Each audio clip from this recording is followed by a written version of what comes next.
Hello! So we are probably about 4 or 5 videos into the van conversion series by this point, and I've realised I still haven't actually shown you the final design, and so in this video we're going to be doing just that. But not only that, I want to talk about some of the hurdles I faced while producing this design, and more importantly how I overcame them. Now if you're watching this prior to designing your own van, awesome, that's what I'm here to help you with, but I will give you a recommendation on this resource, which is the Van Conversion Bible. This sort of gave me 90% of the knowledge I needed to get started. What I'm hoping to give you in this video is the extra 5 or 10% on top of that. I got a few extra tips and tricks and things that I've gained from my furniture making background, as well as a few things I've already learnt the hard way during the design process. Another disclaimer, I haven't actually built the van yet, and so there may be errors in this design that I'll inevitably find out throughout the build, and so at the end of this series I'm going to do a summary review video, I guess, on the build to talk about all of those changes. And thirdly, if that's the third point, I can't remember,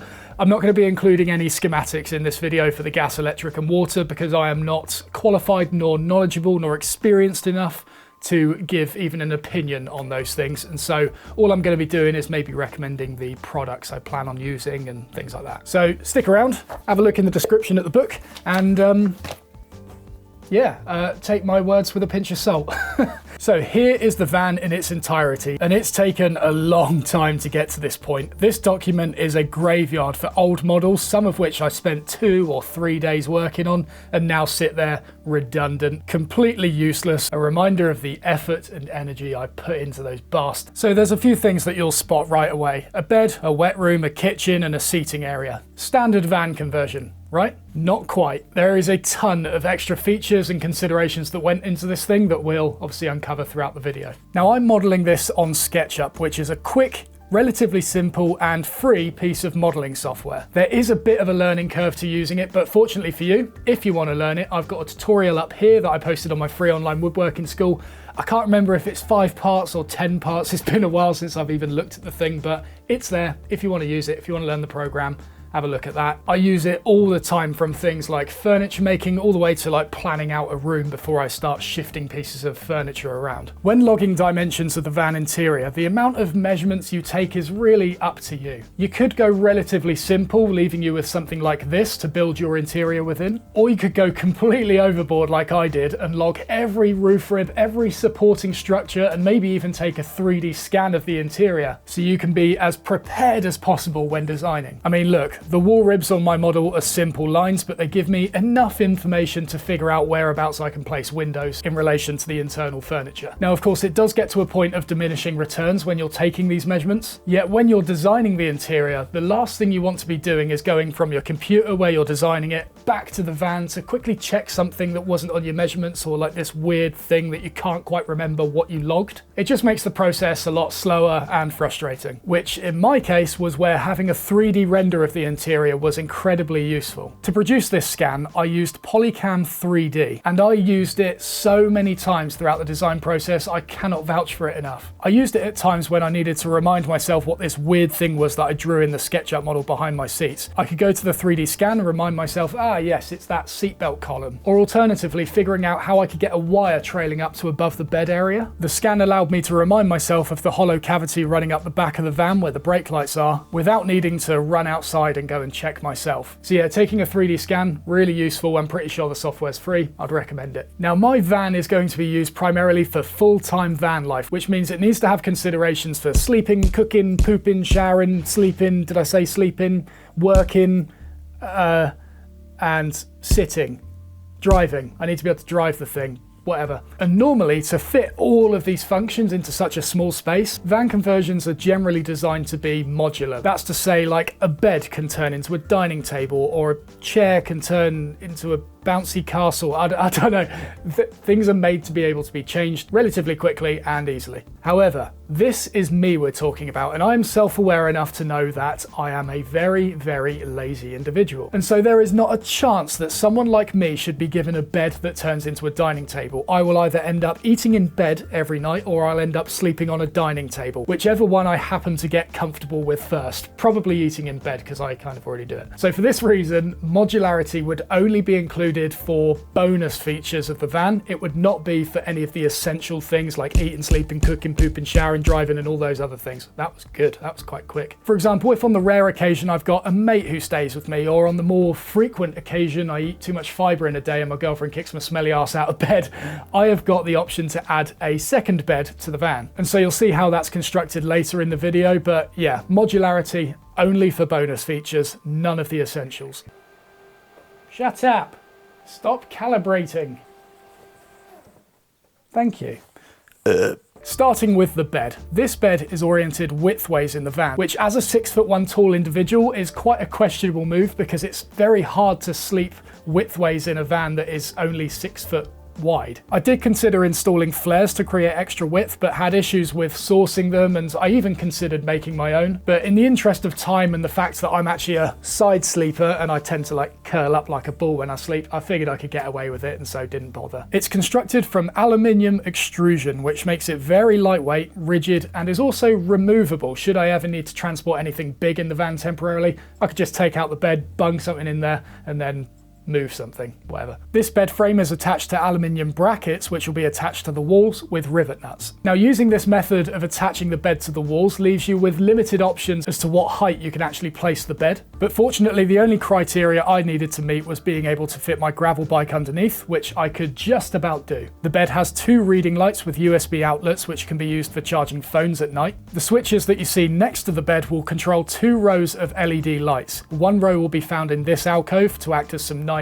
mood lighting, and the second row will be on the underside of these cabinets to kind of further fill out the space. Of course, they're going to be RGB LEDs, so I can change the color and brightness and all that stuff. It should be pretty cool. Now, obviously, LED strips and reading lights aren't the strongest light sources. They'll be nice and ambient, but it won't really fill out the space should I want to brighten it up for whatever reason. And so at either end of the bed, there'll be a window, and then above it, I've got a MaxFan Deluxe being installed. But it's not just there to act as a skylight. There will be other uses for it, which I'll talk about later in this video. There's also a 230 volt socket at the base of the bed, spoiler for what's going to be included in my electric system. There's also a step that makes it easier to climb into the bed with a lid that can be lifted so I can have a container for my laundry that can both be removed from the front of the van by lifting up the step or from the back via the garage area. Speaking of clothing, on one side of the step is a wardrobe that will store all 3 of the t-shirts that I wear on a day-to-day basis, which if you're interested can be purchased from mattesley.com/shop. Please check it out if you want to support my channel. And on the other side of the step is the wet room, which consists of a toilet and a shower. Now, I'm considering making a bespoke shower tray and toilet from fiberglass to really maximize this space rather than just work with fixed products like a pre-sized shower tray and then, I don't know, I'd have to make a toilet around that, whatever. I'm tempted to try and make a fiberglass thing that all flows into one and just makes it easier to drain water, clean, you know, all those kind of things, but we'll see. The shower itself will be a rainfall shower that I'm planning on making from copper pipes, an idea that I got from this tiny house video. 2 of the walls will be stone effect vinyl, with the third one behind the toilet being a mirror. I got this idea from Van Life Builds as I noticed how much spacier it makes the small room look. Now, the mirror's only on one wall as I didn't want to create a infinite mirror effect, and it's specifically on this wall so then I don't have to watch myself poop while I poop. And to help with ventilation, there'll be a small skylight added above the shower. Now, using the example of me eating too much fibre in one day, let's assume that one day I drop a bunch of hazardous waste into the composting toilet. The last thing I want to do is have to pick up and carry that thing through the kitchen area and permeate the whole thing with, yeah, maybe not. A much better alternative would be the ability to be able to empty it from the back of the van through the garage in the same way that the laundry is. So not only does this step contain the laundry basket, but I'll also make an access hatch into the underside of the toilet that allows the bucket to be removed too. Not only will I make sure that this seal is very airtight, but there will be an inbuilt fan in the toilet, and so there's no build-up of fumes, should we say. And now moving around, we've got the kitchen. Now, I don't know about you, but there is little that annoys me more than having limited counter space in a kitchen. It fucks with me. And so not only have I been generous with this work area, but I've put a sink into a separate unit that keeps all the clean stuff away from the dirty stuff, while also having the added benefit of being able to swivel the tap 180 degrees and have water access from the outside of the van. It also means that all the water services are on one side of the van, with exception to the water heater, which we'll talk about in a minute. To the side of it is a vertical drying rack that I haven't seen anywhere else, and I'm not going to say it's an original idea. I mean, it was, but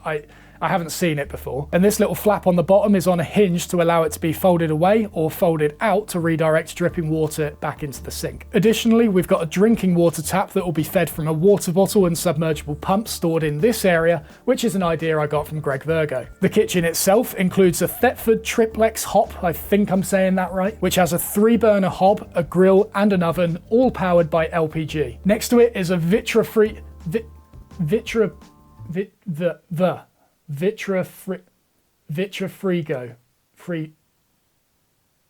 It's on the screen.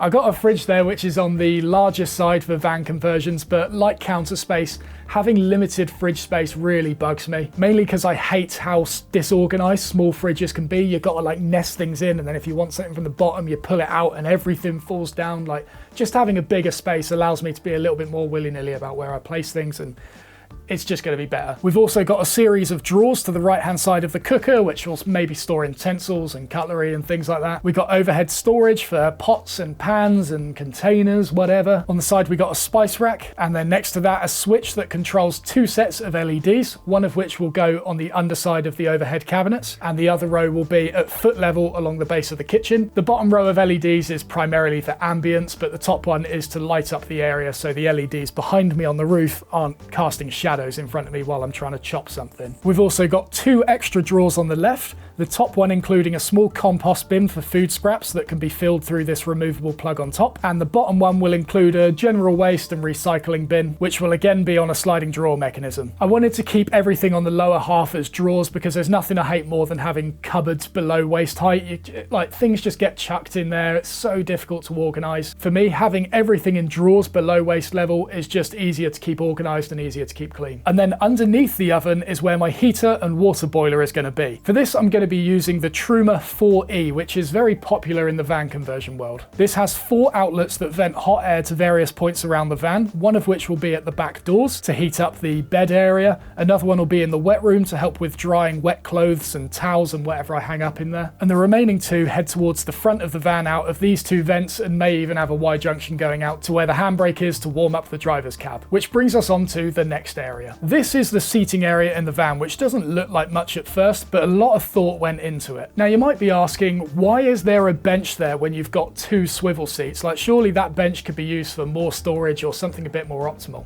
Well, again, this comes into the modularity aspect of the inside of the van. Seating is one of the essential functions I want, and having swivel seats is technically a modular thing, and that breaks my rule. I don't want to have to do something modular in order to have an essential. Let's say I'm parking up the van for like half an hour or so just because I want a break or something. If I want to have somewhere to sit, I don't want to have to get out the van, go into the back, swivel a seat, sit down for 15 minutes and then have to get up, spin the seats back round and then drive. I just want to be able to get out, sit. And so having a bench that's ready at all times is a must. But this bench does also have some bonus features about it. If in the future I decide to be sociable with more than 2 people at a time, having an extra bench there will allow me to seat up to 3 people. 2 on the swivel passenger seat, 1 on the bench.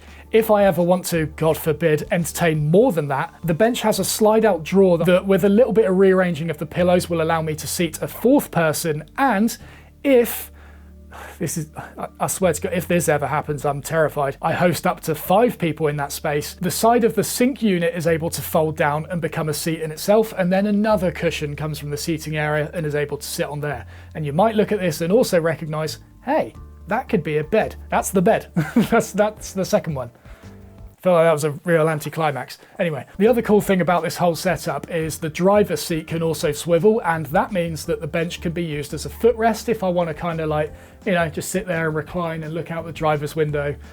I don't know, it was just a happy accident. In this area is another set of sockets, one 230 volt socket which can be used for charging a laptop while I work, or as a power point for an appliance should I want to power something like a blender in the kitchen, as well as a number of 12 volt USB sockets for small devices such as phones. I also added this mesh as a way of visually segmenting the different areas of the van without making it too harsh so it cuts out light and things. I tend to like it in van conversions when areas are clearly designated rather than it be completely open plan. I feel like living in a completely open plan open plan van would sort of feel a little bit samey, and you wouldn't get like the change of environment that you sometimes need from moving to a bedroom to a work area and stuff like that. And so having a boxed off bed area and having a kind of boxed off seating area was important to me. This area will be lit with 4 LED spotlights that will be surrounding another MaxFan Deluxe, which will not only provide natural light to the area, which will also be provided by the windows on either side of the van, but the MaxFan will have the added benefit of working in unison with the fan at the back of the van. So much rhyming to create airflow through the van. You can set these to be a intake or exhaust, and so if on a hot day it's a bit stuffy in there, set the back one to intake, set the front one to exhaust, and you get airflow through the van. It's also good for exhausting fumes from cooking and stuff like that. Over the swivel seats, I'll be removing the liner in favour of a more efficient storage solution for miscellaneous items that would normally be thrown in the attic of a home. Now, we've come this far without discussing materials, but you can't have a discussion about materials without also acknowledging weight. In the UK, if you passed your test after the 1st of January 1997, you will probably have a Category B license. That license will cover you up to a 3.5 ton payload. Now, this 3.5 ton payload includes the weight of the van itself, which in my case is, I think it's about 2.3 tons, which only leaves me with 1.2 tons or so to play with, which includes all of the materials I plan on installing, all of the appliances, all of my personal belongings, me, all of my food that I plan on having in there, everything. 1.2 tons is a lot of weight, but if you're not careful, would be very easy to exceed, especially when not using the right material. And so if your vehicle exceeds the 3.5 ton limit, you need to upgrade to a C1 license, which, if you passed your test before the 1st of January 1997, you might have. Obviously check your license to confirm this, but yeah, after the 1st of January 97, you got a Category B license like me. If you passed before, you got a C1 license, which will cover you up to a higher payload. I can't remember exactly what it is. However, saying that, for all of you, is it boomers? I'm so bad with generations. I think, yeah, boom, it might be a boomer.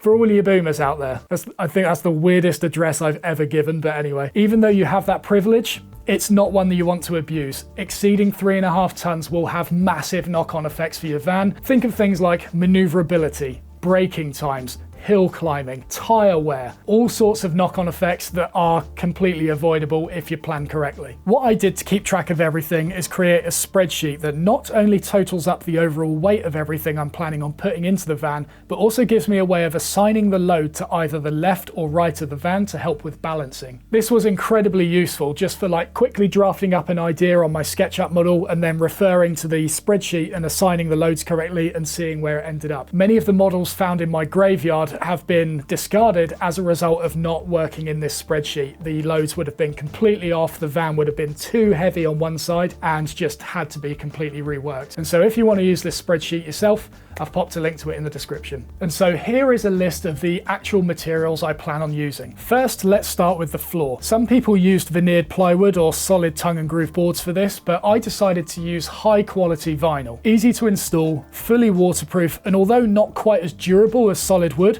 should still be enough to suit my purposes. Next are the walls. Again, I've seen a lot of people use tongue and groove boards for the walls, which I will credit to them in saying it looks very nice, but the added weight that's being added is insane. A much better alternative that I've seen used elsewhere is hollow soffit boards. These provide the tongue and groove effect I was looking for while also being coloured white, which will aid with bouncing light around the space and making it feel a bit larger. They've also got the added benefit of being made from recycled PVC, which makes them wipe clean, and they've got a thin air gap in them, which I'm told helps with insulation. I'm not going to preach as to what degree it helps, but I'm told it does, and so make of that what you will. But compared to solid wood, it's a no-brainer. Looking at the internal stud walls next. Plywood is generally a very good option for this because of the cross-grain construction. It makes it very strong and less likely to warp. But the downside to plywood is that it is really, really heavy, especially when it's the 12 or 15 millimeter stuff I plan on using. For you Americans out there, that's 1/2 inch or 5/8 inch. And so after a little bit of searching, I came across this stuff. This is a foam core plywood, which is specifically designed for caravan and boat builders. Now, prior to this, I've never actually worked with the stuff before, but having got a sample from Latham's and done a few initial tests, I am really, really impressed by it. And I didn't even use the stuff properly. If you want to join it on a corner, you're meant to fill in the foam along here with a solid bit of wood and then use that to join.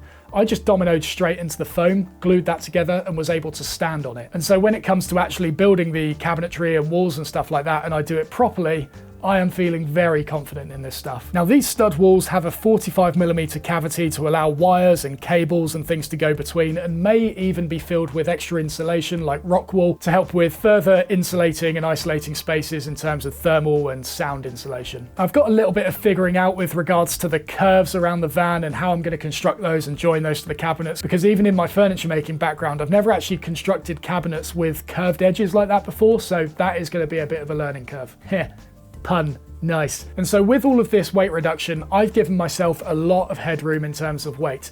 But as a nod to those of you who are following me as a result of my furniture making background, I will be using solid wood in small cases like drawer sides and some of the cabinetry and stuff, and incorporating traditional construction like dovetailed drawers and all those sorts of things. It's to give a nod to you guys and also to look proficient in something while I'm building the van, because inevitably in the rest of it I'm going to look like an absolute idiot. I can just be like, right, well, at least I can make a drawer. Now, as I said at the start of the video, I'm not going to be sharing schematics with you or anything, but I will show you, I will show you what I plan on including. To power everything, I've got a 525 watt solar array, a DC to DC converter, and shore power. These will all feed into a Victron system, which is very expensive and over the top for a lot of people, but let me explain my reasoning for it. Even if full-time van living doesn't work out, I plan on having this thing for a very, very long time because it's such a useful asset to have. And so in regards to that alone, having longevity and reliability in the electrics is just important. But beyond that, I also recognize at some point in the future, I might want to sell this van, and having a high spec electrical system is going to be desirable to the type of person who is willing to pay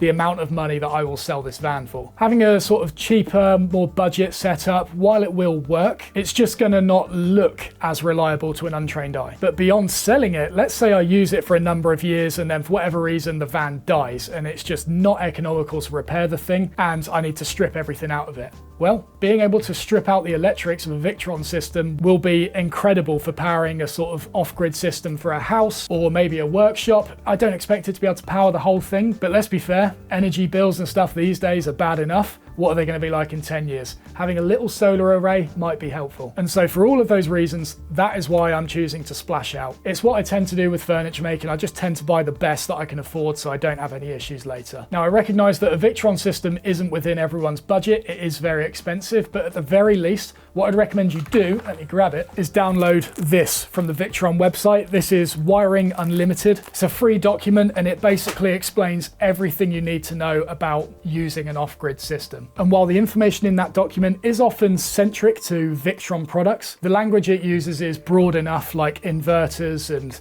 split relay charge, is that the one?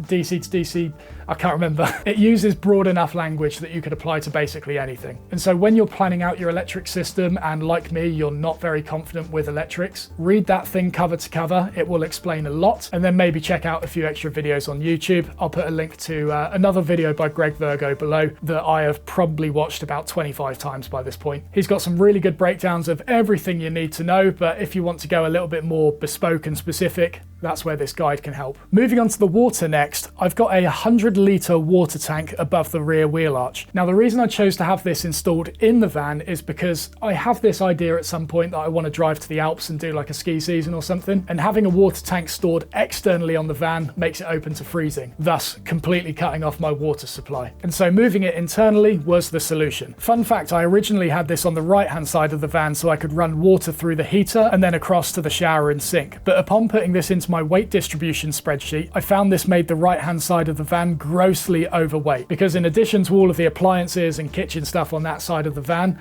100 litres of water equals 100 kilograms of weight. Like, the right hand side was so heavy compared to the left, and so for this reason I shifted it across to the left to help kind of counterbalance the van a bit. The main downside to this is that although all of the water services are on the left hand side of the van, I do still need to feed the water across to the heater and then back in order to provide hot water to the shower and sink. So many of the iterations in this graveyard were centric around me trying to solve this problem, but I couldn't do it. I spent hours, if not days, just on this one problem, and I just couldn't do it. This is all I came up with. Moving on to the gas next, I'll be carrying LPG in an underslung gas tank. There's a couple of reasons for this. The first one, it saves more space inside the van, and the second one being that when I'm topping it up, if there is a leak that occurs while I connect and disconnect the valve, it's all happening externally. None of the leak will find its way inside the van. And so I only have two appliances that require gas, the oven and the water boiler, which as you've seen can both be found within the same area of the van, in addition to the manifold that splits and isolates the supply. So should the worst happen and a leak occurs, it's all happening in one area. It should be very easy to identify, and if it does occur, as per the UK regulations for LPG in motorhomes and caravans and stuff, there's going to be a dropout vent in the floor. Now there's a few other things that you need to be aware of when it comes to these regulations, and so once again I recommend Greg Virgoes' video, link in the description. He's actually gone out there and taken the hit for the rest of us, and I can't believe they're even behind a paywall, but you need to buy the standards in order to follow the standards. It's completely stupid, but he's gone out there and bought the standards and is sharing it with the rest of us for free so we can all benefit from it. And honestly, even if you're not in the UK and you don't need to follow UK regulations, health and safety, while it's completely over the top and unnecessary for so many things, when it comes to LPG and poisonable and explodable gases, it's probably not something you want to be fucking around with. And so if you're in the US or Europe or Australia or elsewhere, you can be pretty certain that if you follow all the information in Greg's video, you're going to be safe. Now, that was a lot of information. And if you're sat there envying people like myself who have somehow figured it all out and got their van planned, I get it. It is such an overwhelming and difficult process to take on.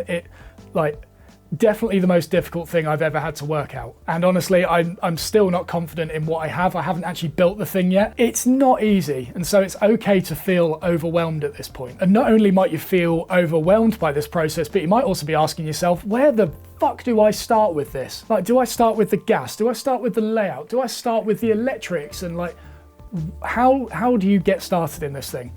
Well, my best bit of advice to you is just start anywhere, but work on things incrementally and simultaneously. Don't go to 100% completion on the layout and then figure out your electrics or figure out your gas or whatever. Maybe get a few bits of furniture and stuff dotted around, figure out where you might want your bed and place it there, and then run that against what you want to include with the water, the gas and the electrics, and make sure you can actually run wires and tubes and stuff to all the things you need. And then once you've done that, quickly reference the regulations to make sure that you're following them still. You need to kind of work on things simultaneously. Again, I'll reference the amount of models in my graveyard where I went to 100% completion with something. I got it perfect and I spent hours and days on some of these models, and then would get to a point where like the gas wouldn't work out and it would just fundamentally undermine everything I had designed. It's painful. It's painful to put that much work into something and then be like, I've got to let it go. I have to start literally from scratch. It is part of the process where the more planning you put in up front, the more effort it will save you later. I don't say it often, but I'm very grateful to past Matt for putting in all the effort up front to helping me, future Matt, in making my life easier. Normally, past Matt is an absolute dickhead. It's much better to draft and hash these things out while they're just pixels on a screen or scribbles on a piece of paper than it is when they're actual materials that you spent time and money getting and installing and then finding out they're wrong that way. Do as much planning up front as you can and it will save you a ton of effort later. Anyway, the uncut version of this, I've been talking for 1 hour and 15 minutes, and so I think I'm going to cut there because this is probably going to be a long video. As always, thank you very much for watching. If you found this useful, please don't forget to leave a comment below, subscribe if you haven't already, check out the links in the description and grab, where the fuck did I put it? Grab the Van Conversion Bible, it will help you tremendously throughout this build, and check out the resources below. Thanks for watching.